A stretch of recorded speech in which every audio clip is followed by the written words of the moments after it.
Okay, so that is, let me get out of that one. And then in 2013, as was indicated here, one of the sets of remains went back to the county where he was from. That story does not mention, of course, because it came out earlier, that also we had a set of remains go back in 2015. And we'll have a little clip on that. But first of all, this one of the first individual whose name we were able to ascertain from the age of the victim and the passenger list from the ship, the John Stamp, indicating this was an 18-year-old, and he had a very rare dental anomaly called an M1A genesis. He was born without his right top front molar, and it was apparent among people with the same name in Donegal when we went back in 2013.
So that was in 2013.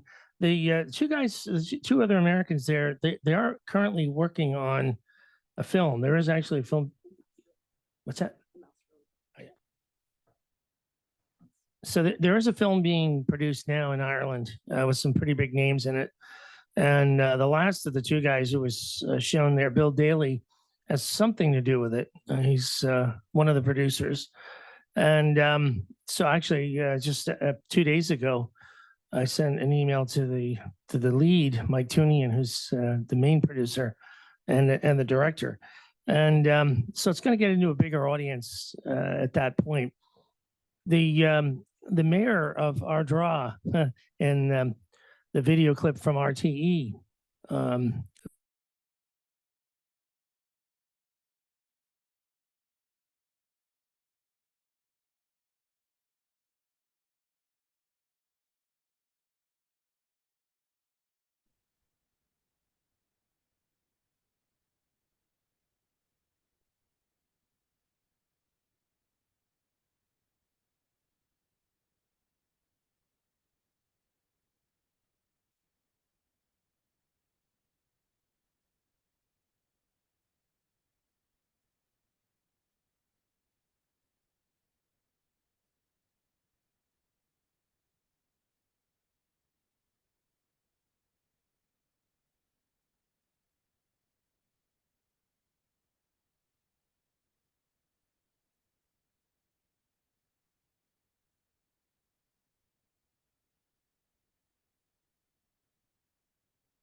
Okay.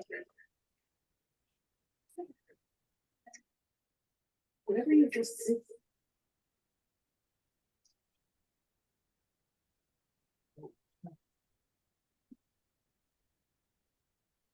No, I got mine all the way up and I'm not.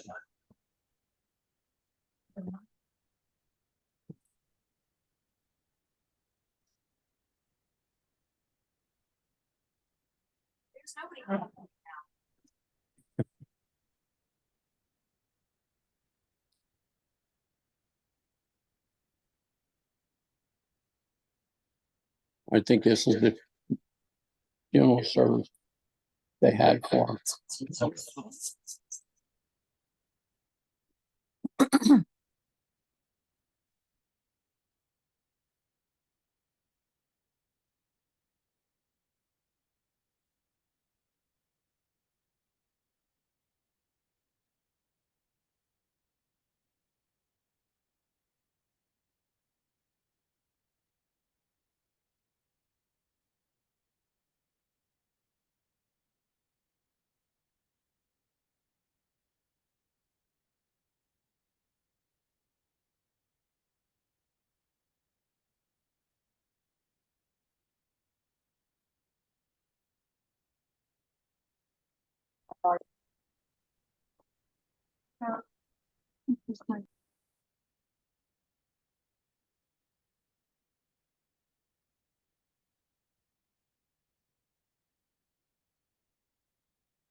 And being a member of the Chester County Emerald Society, I brought that story to some of my colleagues. We talked about it, kind of kicked around how we could get involved in this and how we could help out.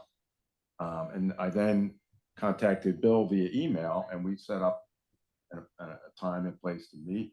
We talked about it. Some of our members got involved through the criminal investigation, where it was then brought to the, when remains were discovered here, it was brought to the district attorney's office, because any human remains found has to be analyzed by the district attorney's office before anything go forward. But when evidence of some of these bone fragments, skull fragments that had evidence of physical trauma, we had criminal investigators, we had forensic anthropologists look at it and confirm those details. But I think probably for my involvement in this project, I think the most important thing that the Emerald Society was able to do, as Bill mentioned, was to make the historical marker happen that now it sits on Sugartown and King Road. And when I first spoke with Bill, his team was experiencing great frustration trying to make. They're dealing with the Commonwealth's Museum and Historical Commission. And if you petition to get one of those, there's certain criteria that have to be met in order to be approved to get one. And I gave Bill a list of the criteria. They would do what was asked. Then sent that in. They said, "Oh, you need this." That and finally, we had a few influential people connected with the Emerald Society who were able to make a couple phone calls to Harrisburg. Thereafter, we got a letter said, "Where are we delivering your historical mark?" And I think at that time, this entire story had been, like Bill said, that the real in a lot of years purposely not saying anything about this incident. And the only real knowledge of it came through almost urban legend, really. Some of the folks who lived in the area, some of the older folks had known the story and passed it along, but that was really it. So you can't submit for a historical marker to the Commonwealth based on urban legend. You have to have some kind of hard documentation on that. Really, that letter that we found at the archives in kind of what kind of gave legitimacy to the project and getting the marker, actually getting the marker for it. I don't know if you know that the markers you see around, whoever petitions for them has to pay for them. Our tax dollars do not. Alexa, turn off. And we felt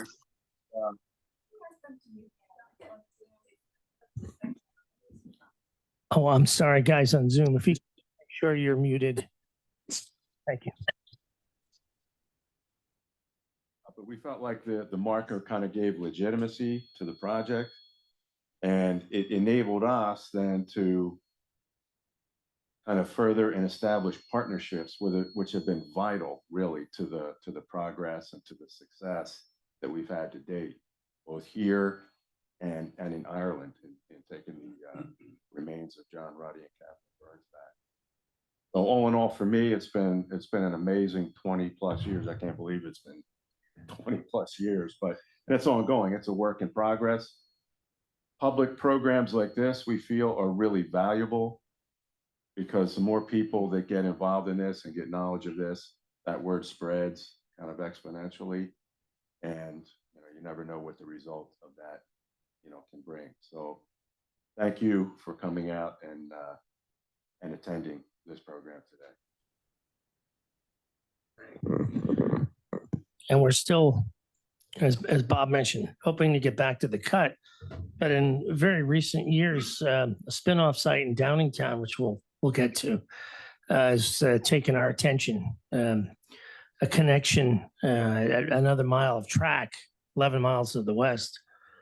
But so the digging in the archives found a lot, and a newspaper report that was released in the following month after a supposed expose of the entire story.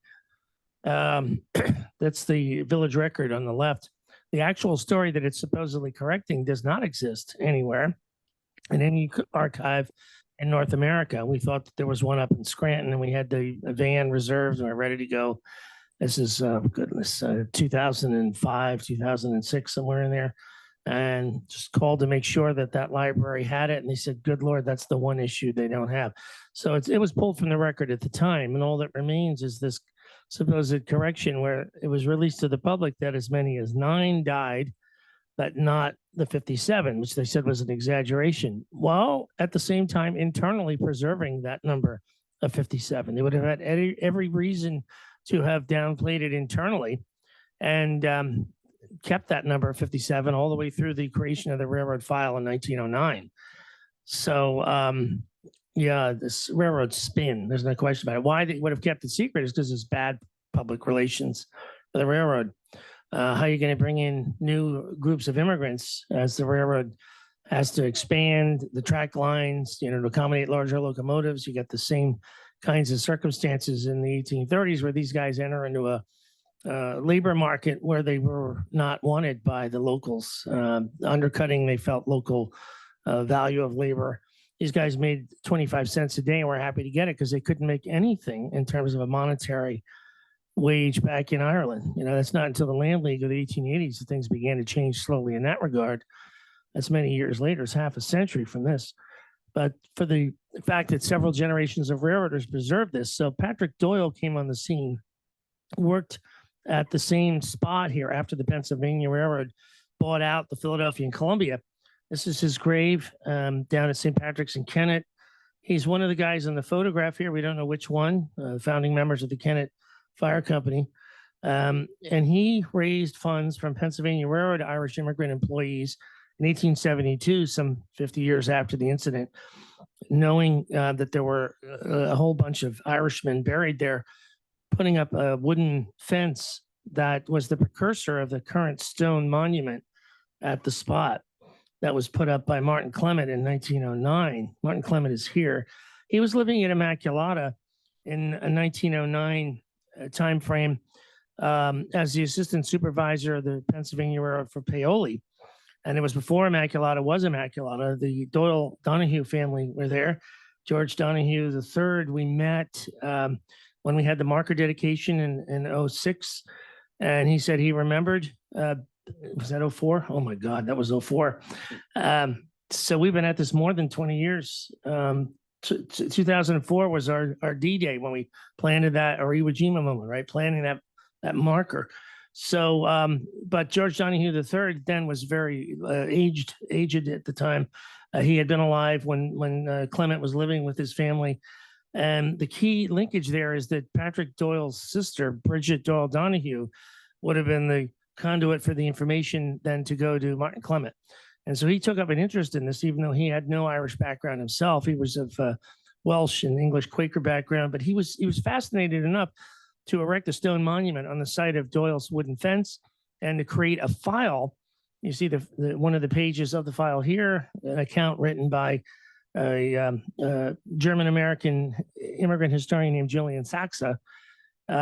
Also, some years later after the fact, but interviewing a man who had been along the track line in September of 1832 and saw ghosts allegedly dancing on their graves in the valley, beginning 100 years or more, 150 years of folklore of ghostly sightings in that area.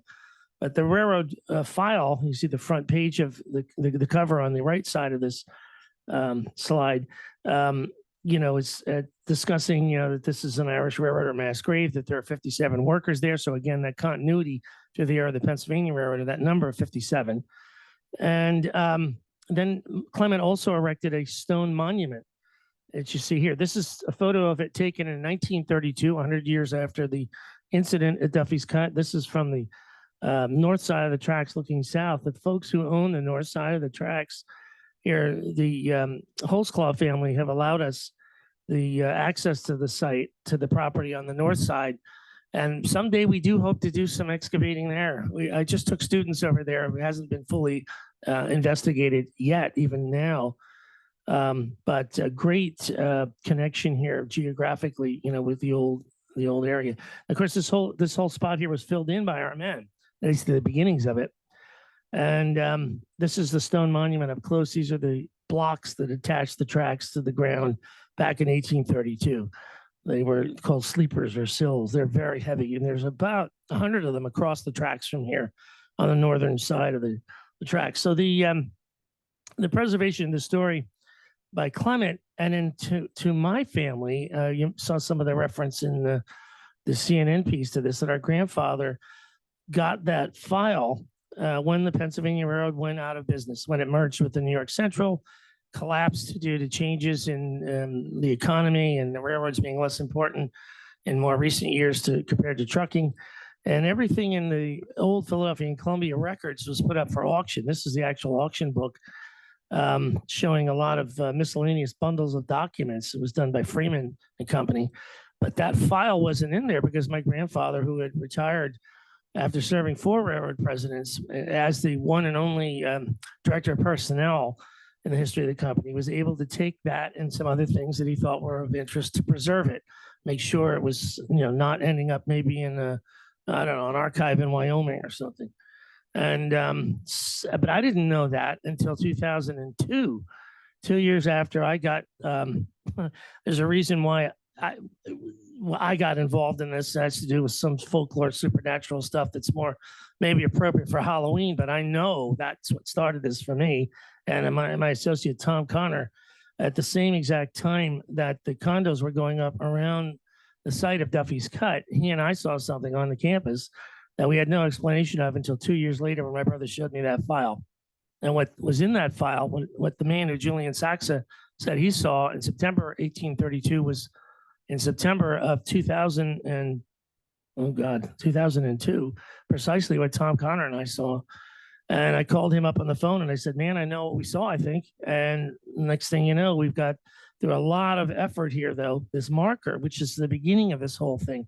And then through the archaeological excavations provided by this letter from Mark Schaefer from the State Archaeology Office.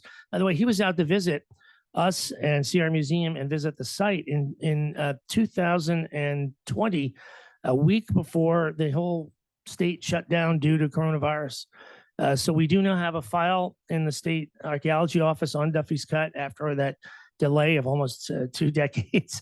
And he gave us the thumbs up, how we did it and how we preserved it in our little museum. But no one involved in the excavation thinks any of this was a coincidence, that there was some sort of echo across time. I mean, I've never seen anything before or since. I don't like any of these, ghost hunter shows or whatever. I know that for me was the thing that got me involved, and no one who was out there, I think, would doubt that there isn't some sort of reaching across the centuries to us to do the unfinished work of trying to preserve their fate, their sad fate out there back in 1832. It resonated very largely in Irish American history and also the Irish diaspora elsewhere and Irish folks in the Republic of Ireland today. And so RTE sponsored 2 different documentaries. The first was with Smithsonian, The Ghost of Duffy's Cut, that came out, including a chapter on the folklore in 2006, the book and the documentary of the same name. And then in 2013, Death on the Railroad and the series Secrets of the Dead, sponsored by RTE and also PBS.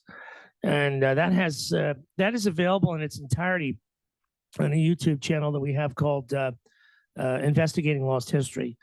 It has all the news clips and various documentaries and clips from other music videos. It resonated very strongly in the Irish world. There's no question about it. People who over there knew that they had a relative come over here and lost forever. And so this is a story of recovery of a lost history. People who are lost and swept aside by the tides of fate. But so finding who these guys were, also work in the archives.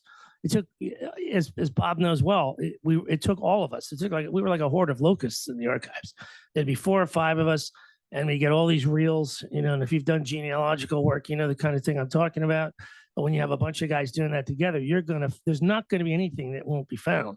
And so we found the ship, knowing from the Pennsylvania Railroad file when the time frame was that the ship arrived. There's 1 ship in that time period. That's the John Stamp that sailed from Derry. And this is the ad for the sailing of that ship in the Londonderry Sentinel. Of course, the Irishmen themselves.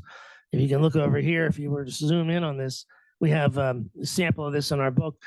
Being Catholics, they called it Derry. Duffy himself was Catholic. There was no general practice at that time of hiring outside of your denomination. So Duffy, being Catholic, hired Catholic workers. The guys up top, by the way, finishing the track were 2 Protestant brothers from County Down, the McCartney brothers. They had a Protestant crew up top. They didn't die in the epidemic. There was no reference to them perishing like Duffy's men did. So the sectarian aspect of this lingered from the old world to the new. We get from this their place of origin on the ship list. We get their average ages. Again, it's 22. Their occupation is the laborers that we're looking for here, and what they brought with them, which was very, very little. So being denied access to the industrial economy that was emerging in places like Belfast at the time, these guys had really very little option if they wanted to make it in this burgeoning economy. Come over here to the New World. This house is where Duffy was living at the time. The house has been torn down. It does not exist anymore. It was up until about 2 years ago to make way for modern construction. But this is behind where Ryan Heenan lives on Sugartown, right next to Sugartown, Providence and Sugartown. And he walked, Ryan Heenan was the president of the Friendly Sons of St. Patrick, and he walked through the woods and saw it being demolished in October of 2022. Very sad that this was the case, because this is a story linked to the lives and deaths of the men at Duffy's Cut, and I'm sure in a lot of other ways linked to other history in the area. But that's development, right? Supposedly, it's not designated a historical site, so you can easily raise it, if you want to make money. But this was about a mile south of Duffy's Cut along Sugartown Road. He had 27 people, according to the census, living in this house with him, Duffy. 10 of whom are in the census listed as alien, non-naturalized laborers. So there were 47 laborers on the ship, and there were 10 here. That's the number that the railroad came up with, and it's an exact numerical connection. In our excavations, we found lots of context. This is again, something we learned, as we're historians, we learned how to do archaeology and excavate for artifacts and for human remains, and had a lot of help along the way from the folks of the Penn Museum and some other groups as well, like the Greater Philadelphia Search and Rescue Crew, who Bob brought in. Those dogs scented out an unused grave that contained a lot of burned material, ash, and that's referenced in the railroad file, that the shanties the men were living in were burned. And so we've got evidence of that in the archaeology. And in the midst of all the ash were these old pipes. This pipe stem is of great importance because it's marked Derry, the port of departure for the ship.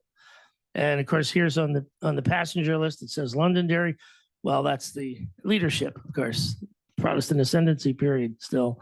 1832, it's Londonderry for those guys, the Park John stamp. Set sail from Derry to Philadelphia.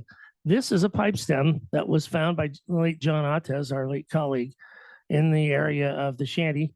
And it's some of the most important context we've got. But that's not the only context for the Irish point of origin.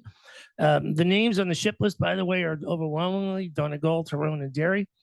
And the fulcrum of Irish history through the years, where the Ulster plantation had existed and where there would be sectarian strife through the 1990s. But the background, as Bob recalls, Father Benny Fee telling us after the reburial of Catherine Burns that throughout the Troubles, the main issue was the failure of the government to acknowledge the equality of the Catholic worker. And so it was something that was hard won in the Good Friday Agreement aftermath. The Catholics really did gain a toehold in the economy of the province of Northern Ireland within the UK. Recently, of course, you may have seen the news, Sinn Féin has the majority now and is the first minister position. So Paul Doris's niece, O'Neill, very interesting. Paul Doris is in the Philly area now, a friend of ours. And it's his niece who's now running the UK province of Northern Ireland for Sinn Féin. Anyway, the story of Duffy is also interesting because he's a Catholic man who sold out his countrymen. He used them to get rich. We often wonder whether later in his life he sat on his porch in his home in Port Richmond. It's on the other side of the snowy graveyard here at St. Anne's where he was buried. Is whether he sat there and wondered later in life whether he should have done something to try to help those men and a woman, instead of just leaving them in that mass grave. And it makes you wonder if the 10 guys who were living with him in that house on Sugartown Road may have had some hope that he might have treated them a little better than the newly arrived average age 22 workers, coming from Ulster. He left them all there to die, though. And it's for that reason, and also the fact that he erased his memory from it is only preserved by the railroaders, that we know this story. We don't see him as a very good man, in the big picture here, because he also had indentured servants and kicked them out of their houses when they couldn't pay in the Port Richmond area of Philadelphia. We know when he was naturalized, though, when he came here in 1798, naturalized 1813. And again, Bob was there, out in the archives. This was all very, very fruitful research by a horde of locusts, as we called ourselves. And we found Duffy's grave here at St. Anne's.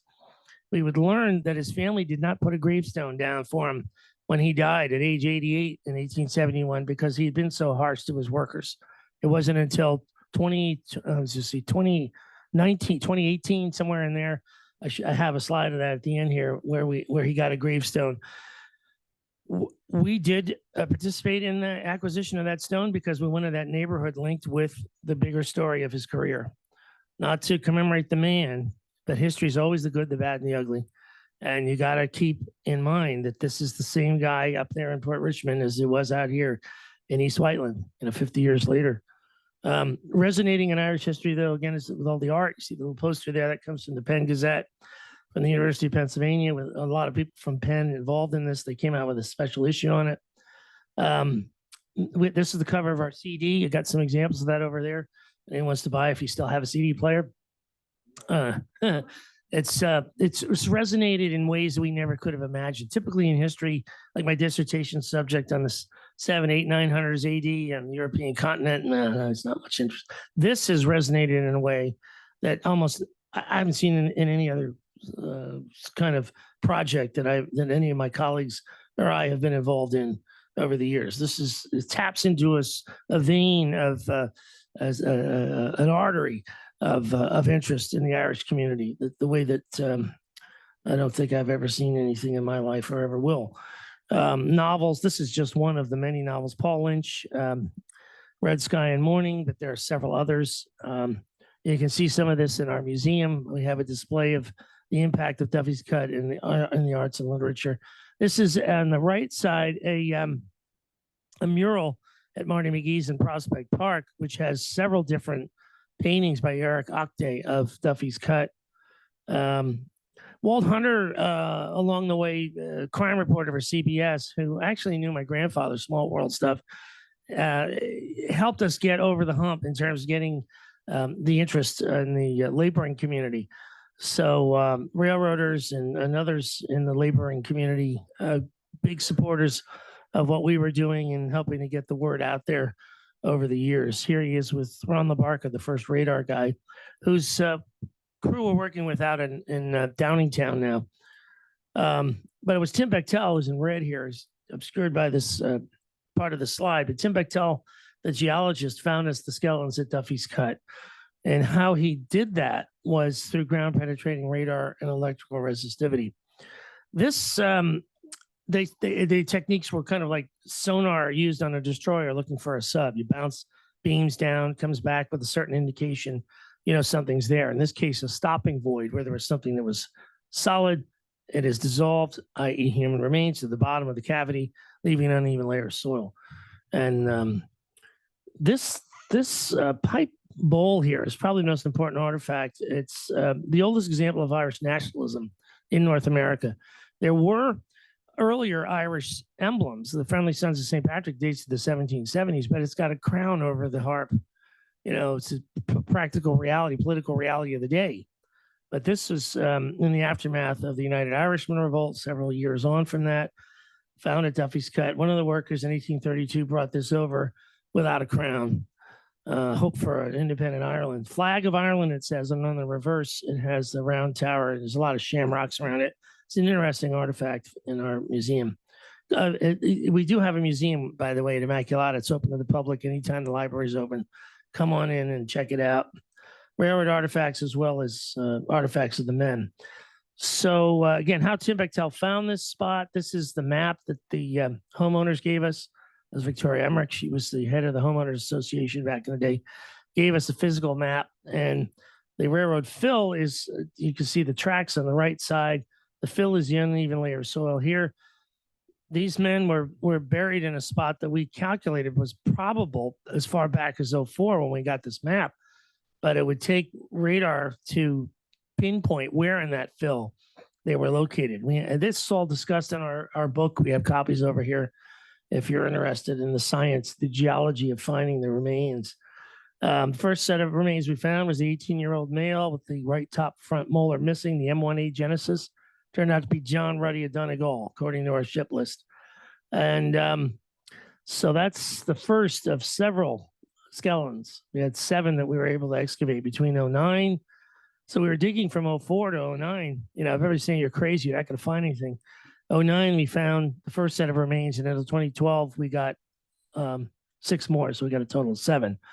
And this is the dig during the height. About the time the CNN piece came out, the Irish consul came out, the Irish ambassador, came out.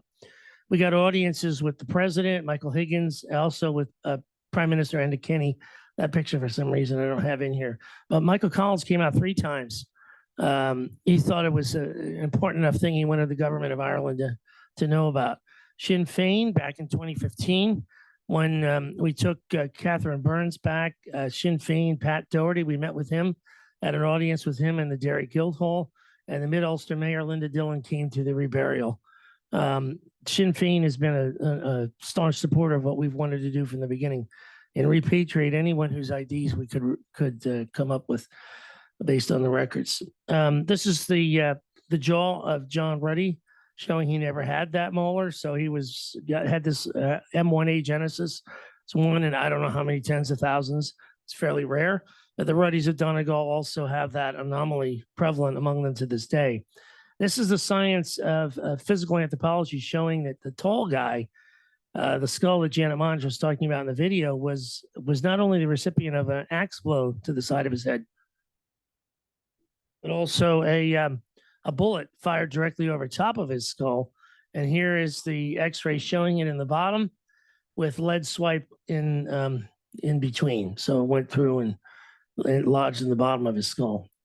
The last of the individuals we had to get out through kind of unconventional archaeology. Joe DeVoy here, Irish contractor, came in, popped the stump out, and we got the last of the man out a month before the reburials at West Laurel Hill in 2012. Our grounds crew guy here, Al Dawson, per our agreement with the homeowners, they had to be out at the end of the summer. We couldn't find anything. He cut the last of this tree down, and we found most of SK005. And once that stump was popped out, February, 1 month before the reburials were scheduled, we got the last of SK005 out. He was the fifth guy we found, the last guy excavated, because he was literally entwined in the roots of this tree. There were 4 skeletons underneath that tree. He was one of them. SK005 was literally entwined in the roots. Very grim and gruesome kind of aftermath. So the reburials at West Laurel Hill, Bob and I and our colleagues did a commemoration of the reburials about 2 weeks ago. And we do that every year, first weekend, first Sunday in March. If you're ever free that day, come out to Belmont Avenue in Balkinwood, 2 p.m. We do a commemoration. The Donegal Society is very much involved in that. Immaculata paid for the cross and the stone ledger there. That's what you shrink down to after 180 years. I mean, you realize just, it's 8 years from now, it's going to be 200 years.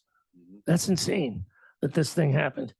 The fact that it was recovered is even crazier. So John Ruddy going home in 2013, the coroner wrote us a letter saying that he's not harmful anymore, but the skeleton was held up. We shipped him back because Janet Monge said that would be cheaper. It would have been $1,000 to carry him on the plane, and it would have been 300 or so, 200 and something to ship him back, as they do through the Penn Museum.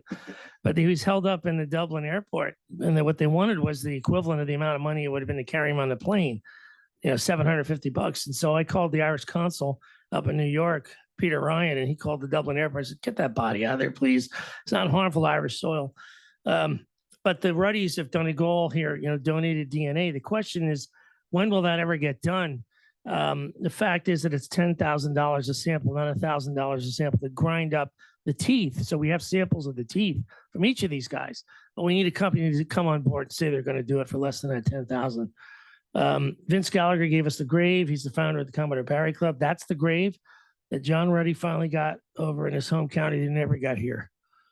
And then in 2015, Catherine Burns went back, and that was the second time that we did this. It was we'd done it at West Laurel Hill and our draw, and this seemed to me to be it was a lot easier. She came with us on the plane, believe it or not.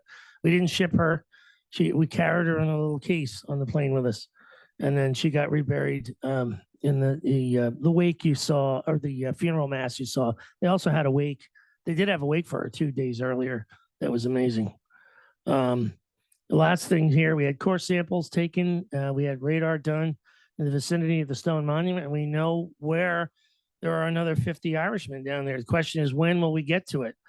It's going to be very, very expensive. The cost of doing this core sampling was very expensive, and the excavation, Amtrak has approved it, but we just have to, some of this stuff is going to just have to wait till we can do it. That's why we're out in Northwood and Downingtown at another site. But one of our guys escaped and infected another crew. This is an NEH group. These are teachers that came out from across the country to incorporate the Duffy's Cut story into their curriculum. And there were English and art, as well as history, social studies, lots of different science, lots of different disciplines down at the Penn Museum here. The Railroad Museum, John Hankey, the railroad specialist. There's Tim Bechtel. There's Janet Monge and Samantha Cox, the archaeologist. And these are all the teachers. And the various books that have covered this, getting it in there into the narrative, some of the stuff is history, history of transportation. The Sisters of Charity, who were there for a couple days or an hour or a couple hours rather, before Duffy encouraged them to leave, but they did leave a record of having been there. So the history of the nuns in North America, history of pandemics, and some of these are ghost books, but getting it out there because it's, not as well known a story as the Molly Maguires. But while we got our marker in 2004 from the state, the Molly Maguires didn't have one until 2006. You talk about an uphill battle. Why didn't everyone knew there was, the fate of the Molly Maguires was a terrible tragedy in terms of the power relationship between the miners and the mine owners. And it's in every textbook. There was a movie made about it. It was Sean Connery and Richard Harris.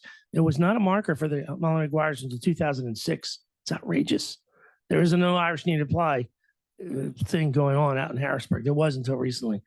Then this is the marker that was put up by IBEW workers for Amtrak just a few years ago above the stone monument. So this is visible from the tracks.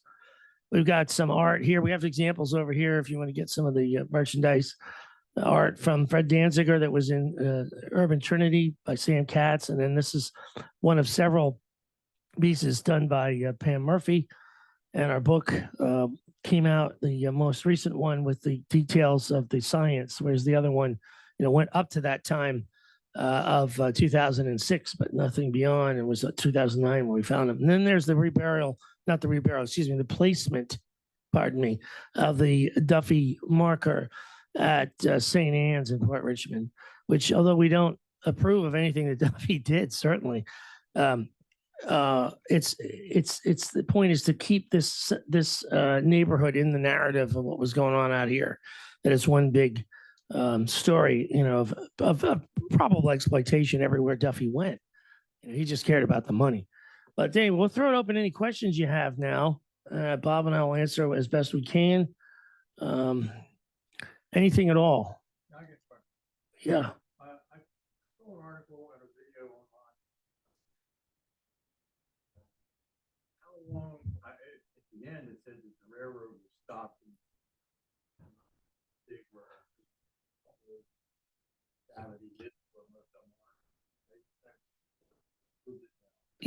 Yeah, so this is yes. What's interesting is that the radar image that we've got from Tim Bechtel is an arc around the stone monument. So this is where John Ruddy was. This is in the valley. Over here is where the stone monument is, and we have a radar image that they're kind of, it's like the letter J. So it's shorter on the western end and longer on the eastern end as it projects towards the track. Some of them will never get them out. But at the point when the documentary came out in 2013, Death on the Railroad, the idea was not to proceed, but that has changed, and we have the okay. We just need the resources to do it. There's a lot, if I win the Powerball, everything's going to be resolved. I do have a ticket. You better get a ticket too, Bob, and we can. It is all railroad property. Now, that's interesting. Bob found that out. You want to tell him? Yeah, but we need to bring you into the project if you can do that. Yeah, the monument itself, the stone monument itself is on property that's owned by Amtrak. The rights of way to the site, the location, is owned by various private owners. One of the homeowners association of a large housing development there, and others that are owned just by individual property owners. There are, however, a couple of access points, rights of way that are owned by the railroad that through permission from Amtrak through the railroad, we can get to the site that way. But Amtrak owns I think it's some 60 feet from the center line of the railroad on either side of it, which includes the the area where the monument is. So a lot of this, again, partnerships, we worked very closely with Amtrak. They're on board with us now. They're in our corner. So we're just waiting to proceed. That long handwritten letter. Can you read the content of that or Yes. So you're referencing the 1832 or 1833 William Mitchell letter. So that was quite the find. we made more noise in that archive than we were supposed to when we found that, because it was something we were searching for. So it says Philip Duffy, the contractor on section number 59, grading 10 miles, has proceeded with his contract nearly to completion. He may finish in a, oh God, my eyes are not so hot here. In his contract, near his completion, he may finish in a matter, oh my God. We do have it transcribed in our book. Let me just see. My eyes are not what they once were. If I could move this, I could just say, okay, finish in a month, and his is the only contract on 10 miles that is not completed. He complains that he is in great difficulty and distress, and that his estimates are altogether inadequate to pay his expenses and to enable him to proceed with his works. I think it very feel it very probable, yes, that his statements are true as the works he is now employed to trimming at 46 is very unprofitable. He wishes to receive a part of his retained percentage. His estimate amounts to $22,611.95, and his current estimate $19,229.44, leaving $3,892.40 of his retained percentage in the hands of the Commonwealth. This man has been rather unfortunate during the last fall. Nearly one half of his crew died of cholera, which is, of course, the official story. I'm sure some of them did die of cholera. Can't deny that. But the first 7 were not, as Janet said. But it must also be admitted that he is the perfect master of the art of complaining with or without cause. Under all circumstances, I think the board might, if they deem it advisable, what is that word? I'm too far. I swear to God, I should have brought my glasses. With the payments proceed with somehow application of $500 on account of retainers for something like yeah. So anyway, they're trying. This is by William Mitchell, who is the superintendent, and he was a great friend of the McCartney brothers, and so we have a lot of information on his relationship with the guys who were working up top, who were finishing the line. We wondered for years whether Duffy would have come back. In the following spring, they advertised for a new crew to finish the work. That they had the advantage of a healthy countryside cholera. Of course, it proceeded elsewhere by that time, but the work was actually given by Mitchell to the McCartney brothers to finish up. They had done the culvert in the valley prior to Duffy's arrival. The only thing when Duffy got there with these guys was that the McCartneys had finished a culvert over the Valley Creek. The springs for the Valley Creek are about a quarter mile in the direction of Malvern from where we are in East Whiteland there in the valley. And there's a lot of information on the McCartneys that I found in the first year, stuck in, out of the classroom doing online classes and everything in my basement. I'd Xerox so much stuff I never had in all those years been able to go through it all. So I found the file on the McCartney brothers, and William Mitchell loved the McCartneys. He got them all kinds of contracts all over the place. They were Protestant brothers from County Down, and in no place are they described as being masters of the art of complaining or anything. They're great workers. We need to get these guys more contracts.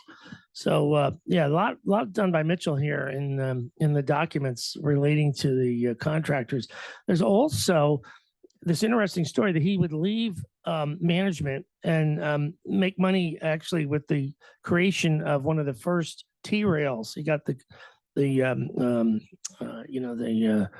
the copyright, but when you get patent on the T rail. So and he moved out to Ohio, and had other pursuits later in life. But Mitchell's correspondence in the railroad and the Canal Commission reports is just fascinating. He makes character judgments. He didn't much like Duffy, probably because he thought Duffy was an uppity Catholic. What specific evidence that you have actually pinpoint the site where you could? That was,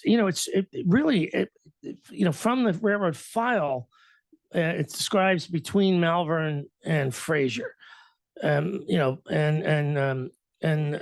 yeah. So the thing is, it's mile 59. So it's actually, if you look at the cover here, where's the cover of the file? We can't see it there, but it's in our book. So between Malvern and Fraser is Immaculata. If you were to, take the track line out, we once at one point did have a stop, on campus. They actually got approval for another, station there. But they need to come up with the money Immaculata needs to. So who knows? Maybe in the future there'll be another stop like that. But anyway, so that helped a lot. Because my brother had the file, but he lived in New Jersey, and I said, Frankie, this is where I live. Well, I mean, where I work. This is not where I live, but where I work. This is Immaculata. So all right. So where is it in relation to Immaculata? So then we started, looking at the miles, and at mile 59 is at where the stone monument is. So it indicates that. In the railroad, in this file, that where the stone monument is X marks the spot.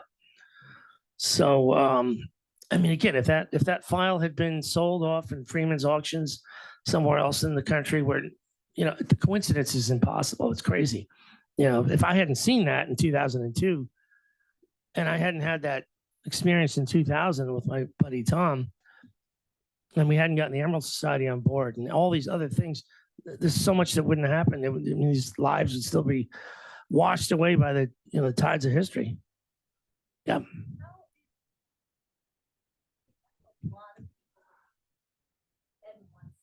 Yeah.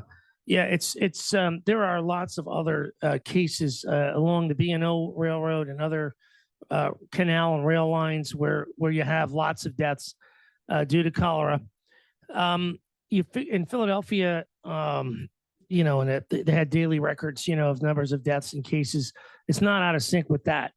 What's interesting here, though, is that we have cases at other places, like at Duffy's Cut, of a kind of quarantine being established. The railroad file here says that they were the guys who escaped are forced back to come into the valley. And that corresponds to we think the first 7 we found who were murdered, probably off-site, with no defensive wounds on them, in coffins that had about 100 nails in them to seal them. So they were trying to conceal a bloody mess inside. So we're looking at probably 2 to 2.5 weeks time frame between, the time when whoever it was, whether the East Whiteland Horse Company, whether it was the railroad, someone said to Duffy, these guys aren't getting out of here, that you're going to contain this here. And we know they didn't bring it with them because the ship that they were on had to stop at the Lazaretto. I need to get a slide in here on that. There was record of the Lazaretto sending its doctor out there in Delaware County in Tinicum. Any ship proceeding to Philadelphia had to stop the Lazaretto. And the doctor went from there to the ship, and John Stamp said, nobody's sick on here. So they got it here. And yet the local papers all say these guys brought it with them, like they do in all these industrial sites where the Irish were accused of bringing these diseases in. They didn't bring it in with them here.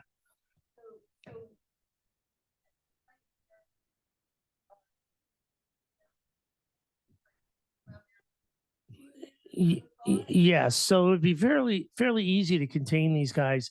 This is the up top. It wasn't anywhere near as high as that at the time, but you can have a couple guys on the various sides of the valley to contain guys inside the valley, guys with shotguns, keeping them from emerging and going into the community. And we figure that it took about, from the outbreak of the epidemic till the last of these guys is dead, about 2 to 2.5 weeks. As it's in the newspapers, and there are references to it being in there among them.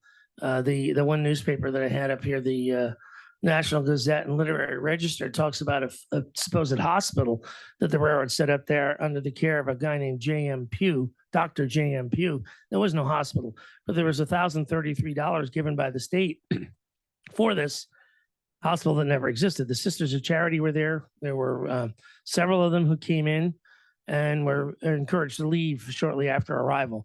There was no hospital per se, and there certainly wasn't a doctor tending to these guys. But J.M. Pugh is an interesting character because out in Downingtown, he was the guy who was in charge of something called the Chester County Vigilance Committee. And they were vigilantes the same way that the East Whiteland Horse Company were vigilantes and did the bidding of the local judge, Cromwell Pierce. I met Cromwell Pierce's great-great-granddaughter at a talk in 2009. His house is still standing. It's right on King Road. Anyways, great-great-granddaughter said that they knew that he depended on the horse company to get elected, and that the horse company needed him to give them a cloak of legality for whatever they decided to do, to contain whatever kind of violence they thought would break out, or, horse thieves or Irishmen,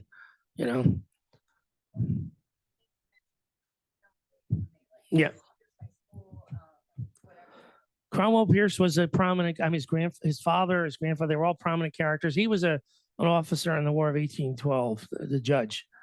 And by the time that Duffy arrived here, Duffy got his naturalization, I should say, in 1813, the War of 1812.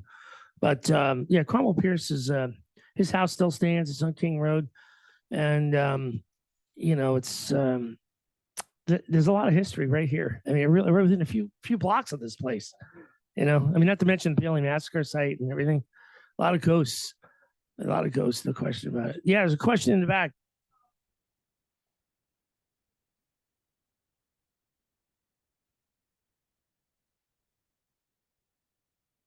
Well, there are skeletal remains of lots of different things going on. Obviously, there are Battle of the Clouds skeletons that were found near Immaculata, but these guys were buried in a railroad fill that did not exist before their arrival. I mean, they were buried in something that did not predate the railroad. I have a photo of the fill as it looked down from the bottom. Let's get in here. Move this down a little bit. Let's see if I can click it here. Thing to keep in mind is that this structure that they were buried in, railroad says they were buried in, did not exist before 1831-32 timeframe. It was completed in 1834. Once the active rail line opens up, there's not going to be anyone else buried in this fill because it's an active rail line. So there's a very narrow window here in which this could happen. The railroad file says very clearly they died in the valley. They were buried where they were making the fill. Those are the exact words. So they were encased in the fill. This becomes the common custom in the railroad, in all railroads in future years.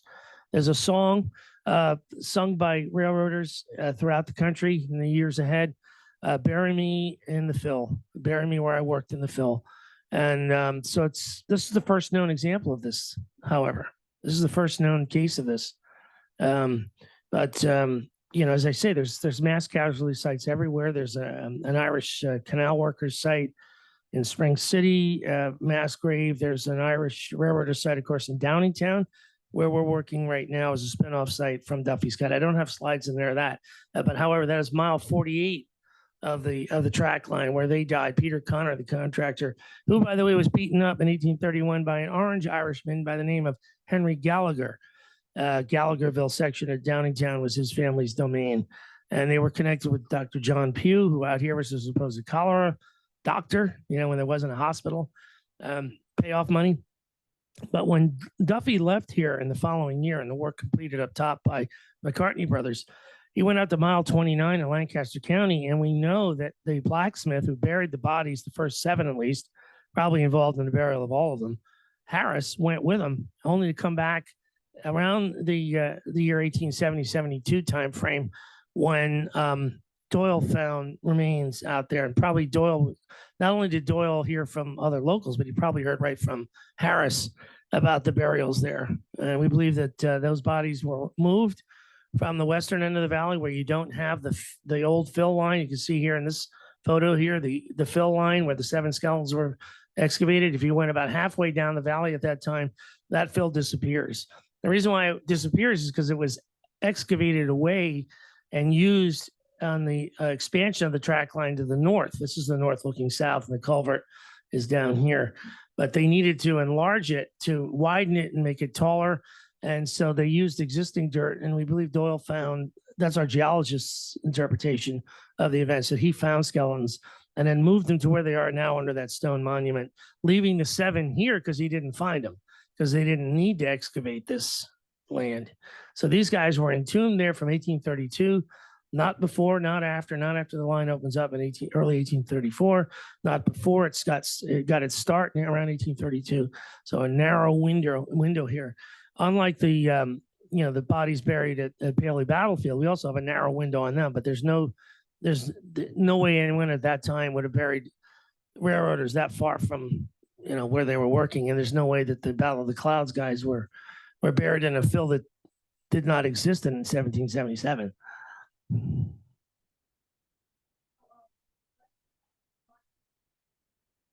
So that was built in 1909 by Martin Clement, who my grandfather worked for. That was built.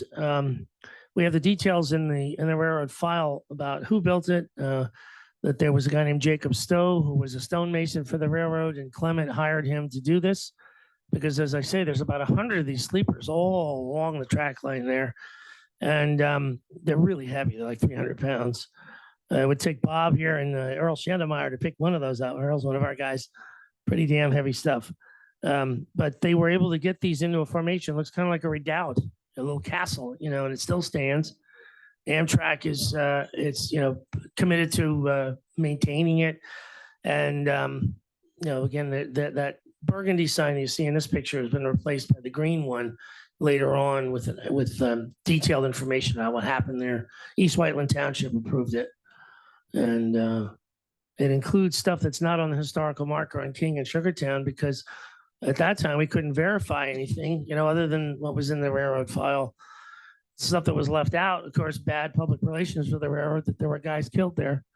The railroad did its best to edit the story for the public while maintaining internally that you have that very large number. And of course, the fact, remains from the excavations that they died of perimortem violence, not cholera. Janet Monge is on the record in a lot of places, ABC, CNN here, and also a more detailed story that was in the Irish Examiner. And if you go into our YouTube channel, Investigating Lost History, she has there's a video in there of her and Samantha Cox with the skeletal remains, in the lab at Penn, discussing how they, determined the cause of death. But I'm curious about the Downingtown site. About where is it? And have they found any bones? yeah, so that's north of the track line out there because there is no fill. Those guys died we believe near the track line, on the track line, and then they were carried uphill, up Route 113. Today's 113. At that time, it would have been Norwood House Road. Now, Bob's done a lot of research on the house, Norwood House. You want to tell him about that? Yeah, I think 113 at that time was called the Downingtown Lionville Road or something, if I'm remembering that right. And if you just go north from the track line in Downingtown, it would be modern. It would be just north of where the Route 30 bypass intersects 113. About a half mile away or something. Yeah. And any skeleton remains found yet? Or Not yet. No, that's still very much in the kind of the beginning stages. We have some partners. We have some help that at that site that we're working with, but it's just a matter of coordinating schedules. Any idea why they'd be that far away from the railroad track? They were railroad work. Well, they didn't have anywhere to bury him down in there was no fill. No fill. So I to see. get him out of Yeah. get him out of the picture, so nobody. Again, it's bad public relations. Even if some of them, as we believe, died of cholera rather than violence out there, you couldn't get new guys in to work. If they said, "Oh my God, what's that over there?" Yeah. Oh, that's the other crew that died a year ago. Not good for you. Yeah. The stone memorial able, Well, that's a difficult question. It's Amtrak land. You got to go through the easement to get there. I'm not going to say yes or no, but don't say I told you anything. I mean, it's just not. It's this. You want to keep these guys on good terms with us. When we were in there last was about a month ago, 2 months ago, which is March. 3 months ago was in December. I'm sorry. Amtrak has an archaeologist, Margaret Kelstrup, who came out to the site, and they're going to put a fence up along the entire track line to make it safe, because people have been walking in various places too close to the tracks, and some people have been killed. And so they want to avoid problems. So they're going to put up a fence at least to Harrisburg, maybe all the way to Pittsburgh. And at Duffy's Cut, it's unusual because you've got graves so close to the track line. They wanted to make sure they didn't have posts going into where there might be human remains and damaging those remains. So she has an indication. She told them, where to put the posts and everything. And we had no problem going down there, but we had, the Amtrak guys had their identification on. We have specific ID that we wear, indicating when we're Duffy's Cut. There's danglers that we wear with the Duffy's Cut logo, and that's per the homeowners. So I wouldn't encourage it, but it's not, certainly you don't want to go anywhere near those tracks. Things go by there 80 miles an hour. It's not safe. And in general, I would say it's not a good idea to do it, but there used to be, technically there still is a public access path behind there between the two condos, and the person who lives right on the end put up a series of planted things that have sharp spiny things on them, so it's hard to get in there, but that's illegal. So we told the local police, we alerted them that as Bob found, the tax record is pretty clear. That's public domain up there in the area leading down to it. But I'm not going to encourage you to do it. The Sharpies are down there. Ah, awesome. Amtrak obviously is concerned about liability, people wandering around on an active railroad line. The private property owners that live around that are obviously concerned about, people trespassing through their property. So, you can understand both of those concerns, really. It may be different when the fence goes up. I don't know. Not from the homeowner's perspective. They wouldn't want anybody going in there.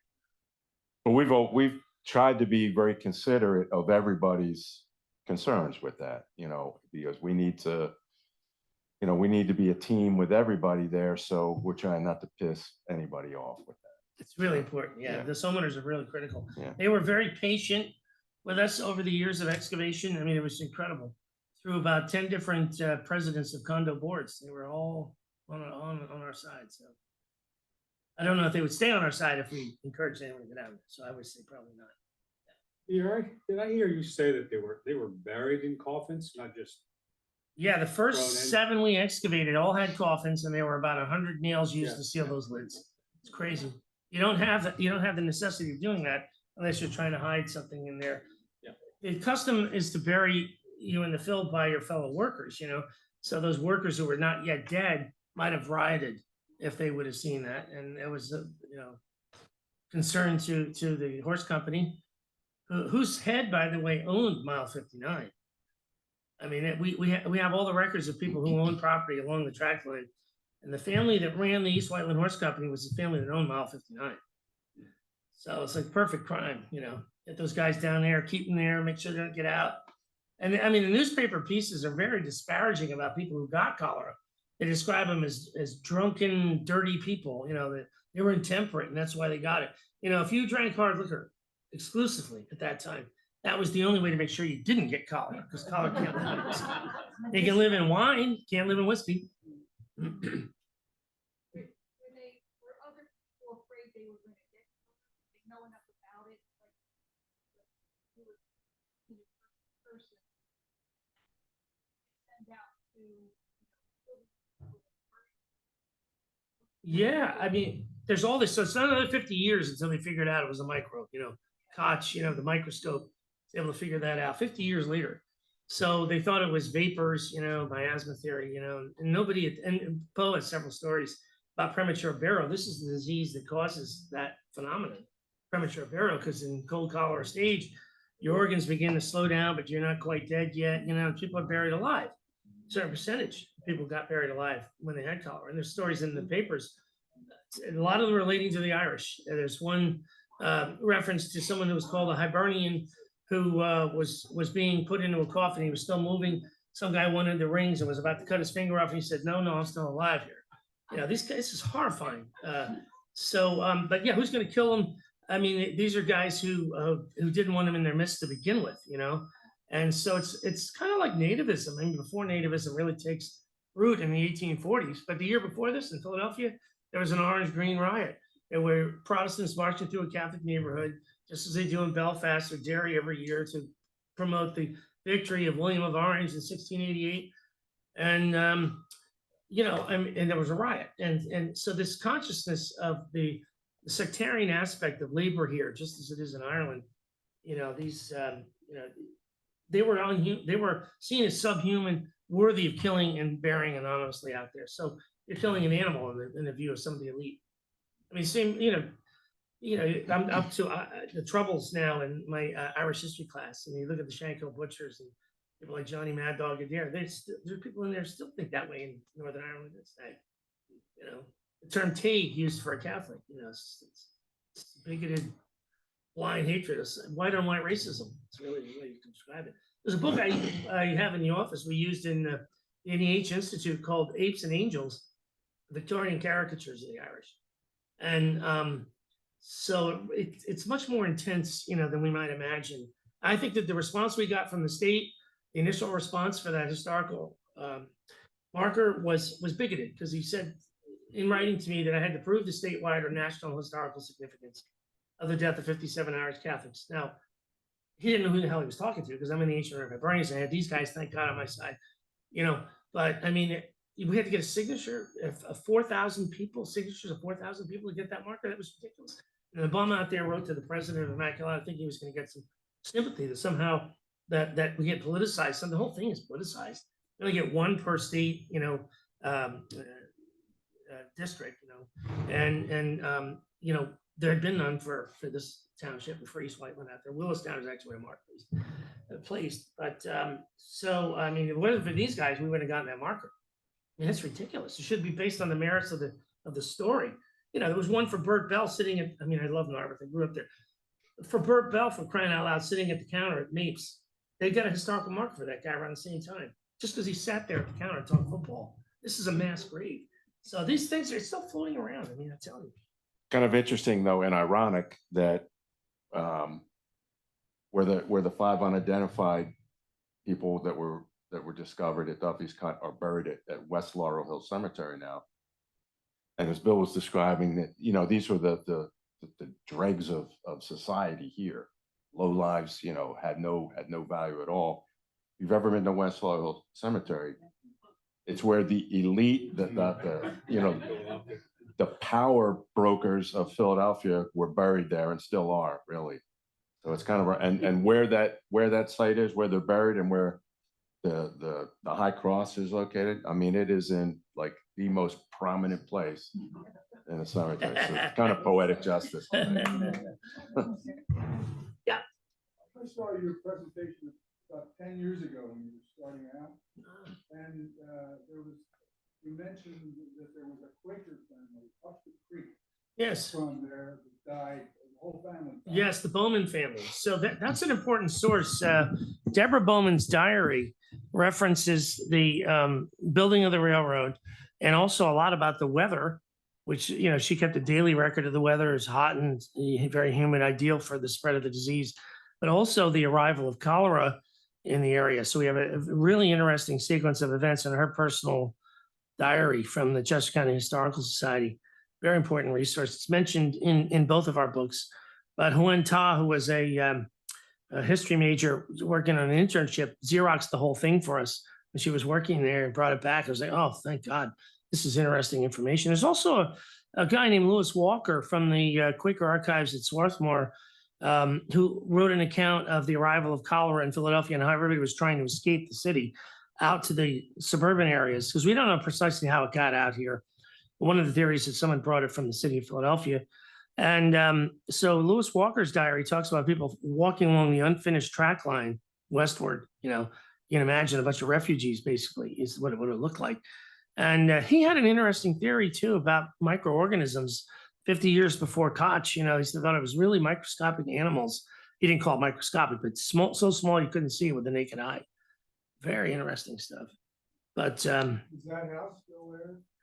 the Bowman, so the Bowmans moved to, they had property out here and they had property in the area around Narberth. They're buried at the Marion Quaker Cemetery. They all died and they're buried there. Yeah, crazy story, but just, you know, all these tragedies all around us, you know, we're lucky we live now because not only we have science, you know, that can identify this. And Janet Monge, by the way, got cholera on an archaeological dig, survived like with a drip, an IV drip, you know. No, this is in another continent, another time. But no, the remains, the microbe dies when you die. So it's a host. You live. The microbe lives while the host lives. When the microbe will only live if you excrete it out or vomit it out, and it gets into some other human being. But that's how it spreads, though. You know, it's kind of like you know, whatever tick imparts to you. You know, the same sort of Lyme disease. You know, the host dies. You know, these microbes will die. But yeah, we've been asked that. Are we in danger of getting cholera? And it's not the case. Thank goodness. I did get Lyme disease out there 6 times though. That wasn't any fun. And one of our guys, Pat Barry, oh my God, it went to his knees. You know, it's kind of scary. Anyway, thank you all for coming. If you have any other questions, you can approach me or Bob now. We have some things over here. If anyone has an interest in buying the book or a CD or hats or anything. Thank you, Moses. Yeah, no problem. All right, guys, really quick, I'm just gonna let you know that about like an hour after we're done here, you're gonna get a survey that asks you how to do the program, what programs would you like to see, stuff like that. It really helps me to be able to program for the rest of the year and going forward, so if you can pull it up. Really appreciate it. Okay. Sure. Just sign up in the markers. Sure. Sounds like keep around when the train goes by, you might see. Oh, yeah, yeah. Oh, switch down for 20. Mhm. No, thank you. Between, Fraser and Malvern. Thank you so much. Appreciate it. All right. See if I can move this. Yeah, okay. So as I'm going towards Malvern, it's on the right side. Is it in a straight area or in a curve? Oops. It's in a straight area, but you really gotta. I noticed that. You gotta be quick. Yeah, okay, yeah. But, yeah, very prominent though. Okay. All right. It's another one. Oh, yes. That's your track. Yeah. Thanks. Oh, Is yeah. there an Irish flag there? There will be. What county was Duffy from? We think he was from Donegal. We have a belief he was from Donegal. They're most, Just recruited in that area of Ulster. yeah, yeah. Oh, wow. Yeah, my Donnellys are from Donegal. Yeah, well, it doesn't- Yeah, Did you ever hear the name of Wariski? no. As a local Donegal name, it's anglicized as water. And if you Oh, look in the dictionary under the word whiskey, huh. it's an Irish word and it means water of life. Oh, Like that's, I say, that's my name Oh, yeah. anglicized as waters. Isn't it? My name comes from whiskey. whiskey. Yeah, that's amazing. S-K-E-Y. Yeah, yeah, Yeah. That's fantastic.